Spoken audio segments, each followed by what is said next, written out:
Thanks for watching Four Color Commentary. I'm Mark Allen, and I have an affordable first for you today. But first, let's talk about the little fiasco called the death of Superman. Yes, I know it's pronounced fiasco. That's my Oklahoma DNA kicking in. But back in the 90s, I believe it was 93 when it was actually done. I could be wrong. It could be a year later, but I think 93 is right. But DC got the idea, or actually followed through on the idea of killing, big, gigantic air quotes, killing Superman. Now, two things are true about this storyline. It was a gigantic marketing ploy meant to liven up sales of Superman titles. And that it did. It actually did that. It got me back into Superman, and for a time anyway. And that was just the fact. It was a marketing ploy. Now the other thing that's true about it is that it was a lot of fun. It had an entertaining, I won't say a great storyline, but an entertaining storyline. Okay, and the build up to the Superman's actual death, the multi-issue slugfest between Doomsday and the Justice League and Superman, and how the panels, they went to fewer panels per page in each book until I think the last battle, the actual death of Superman, I think it was one panel. It was all splash pages. I don't remember. They imagified it, okay? But it was a good thing. It was a successful marketing strategy. It was an entertaining story.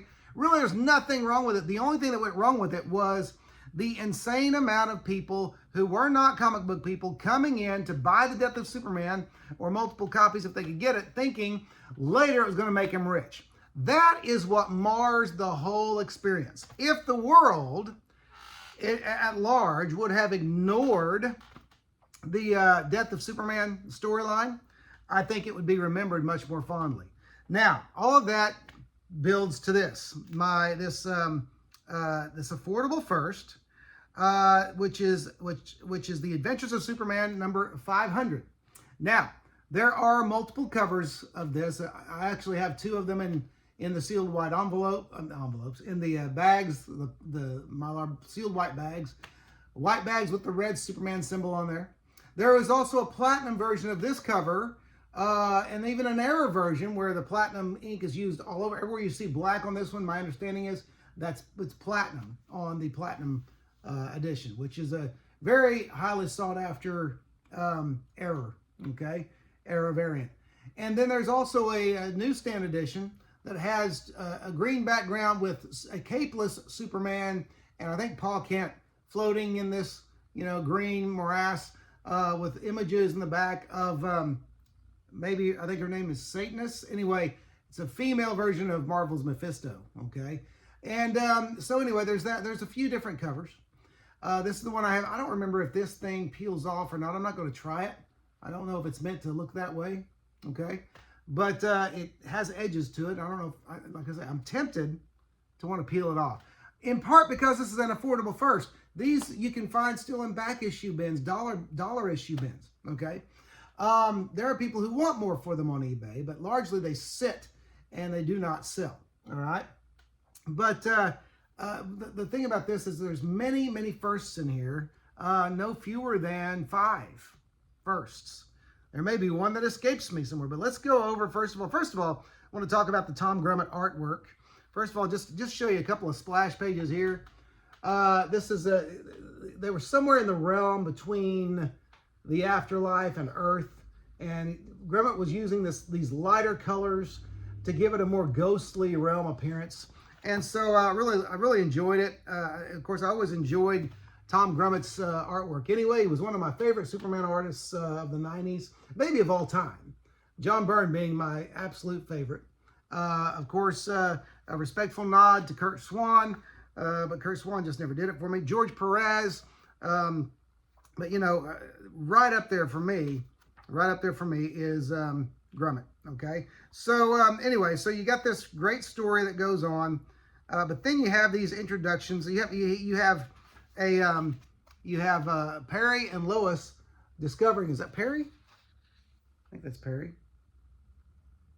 No, that's not Perry. That's some cop. Sorry, I'm not familiar with the DC universe.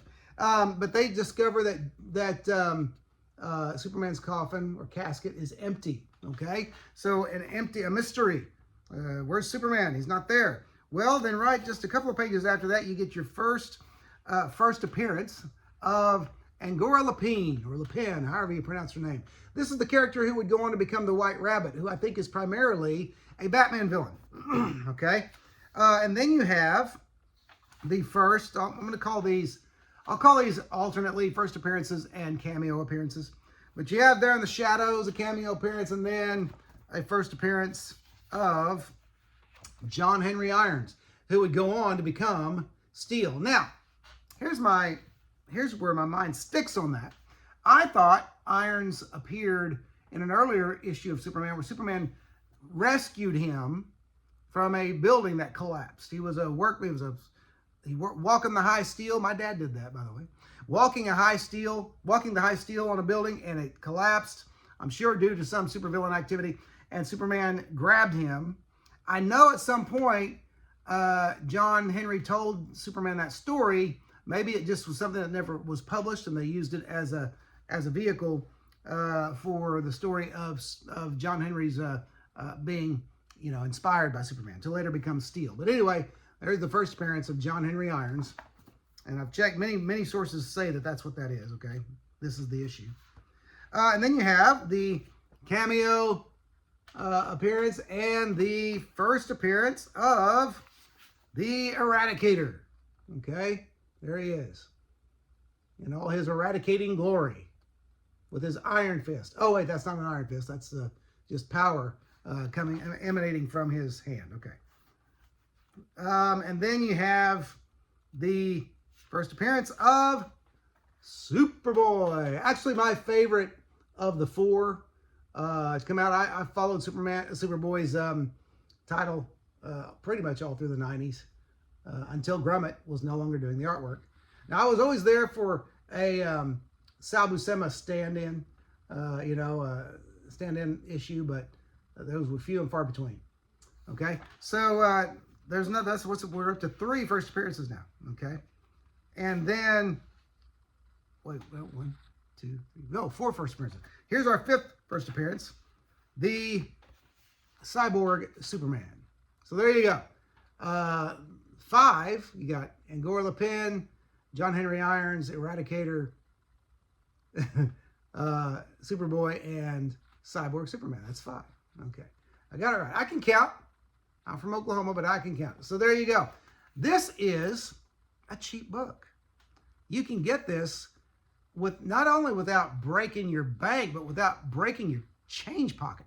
Okay, so go out there and find this. It's a great first appearance with the Superman movie, the new Superman movie coming out, which I really want to do well. I don't want any superhero movie to fail. I don't want any superhero movie to fail.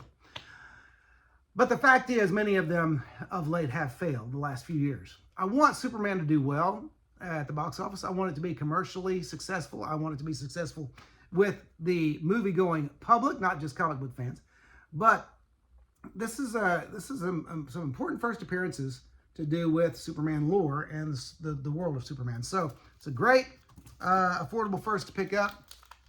And if you can pick it up and put it away. If you can get 2 or 3, pick them up and put them away. Don't count on them making you any money right away. But who knows? Comics, when you spend $1, I don't consider that a gamble. As long as you read what you buy and enjoy it. It's a fun guessing game, okay? It's just fun. It's a wait and see thing. And then later, if you get tired of waiting, you sell them yourself for $1 at a comic swap or something like that, and you've lost nothing. You've lost nothing. All right.